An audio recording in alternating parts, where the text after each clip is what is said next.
Definitely খুবই ভালো লাগছে। আজকে নতুন একটা সুন্দর সূচনা আমাদের বাংলাদেশ ফিল্ম ইন্ডাস্ট্রি থেকে হতে যাচ্ছে। সেই পদযাত্রা আজকে ফার্স্ট ডে। আমি অন্তর থেকে ভেরি কংগ্রাচুলেশনস যে বাংলাদেশ চলচ্চিত্র এভাবে এগিয়ে যাক, এটা আমার সবসময় চাওয়া ছিল, সারা জীবনই চাওয়া থাকবে। তো আমাদের Bangla first and Hollywood award in London. So এখানে আমাদের সার্বিক সহযোগিতায় আছেন টমি মিয়া ভাই, খুবই পরিচিত একজন রন্ধনশিল্পী, ওয়ার্ল্ড ওয়াইড যাকে চেনেন, উনি আমাদের সঙ্গে আছেন। আর আমাদের প্রাণের জায়গা, আমরা শিল্পীরা যেখান থেকে আমাদের অস্তিত্ব শুরু হয় সেটা হচ্ছে গিয়ে ডিরেক্টর কমিউনিটি। এই সব কিছু মিলে আসলে এই ভালো লাগাটা এবং আজকের প্রেস মিটের সামনে আমার কথা বলাটা আসলে অন্যরকমভাবে ভালো লাগছে। মনে হচ্ছে আমি একজন চলচ্চিত্র অভিনেত্রী, যেখানে আমার পরিচয় বা পরিচিতি, আজকে সেই ভালো লাগার মঞ্চে দাঁড়িয়ে কথা বলছি।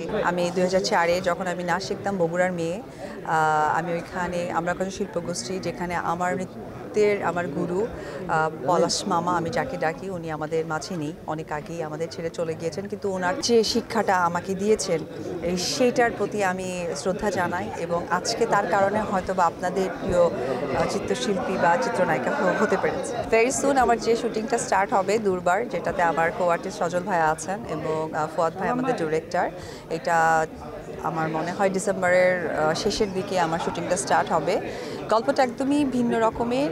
একটি কথাই বলতে চাই যে অপু বিশ্বাসের কাজ প্রচুর দেখেছেন, অপু বিশ্বাস সম্বন্ধে দর্শকরা অনেকটা জানেন, বুঝে গেছেন, কিন্তু এইটা একটা ডিফারেন্ট অপু বিশ্বাস হবে আমি বিশ্বাস করি।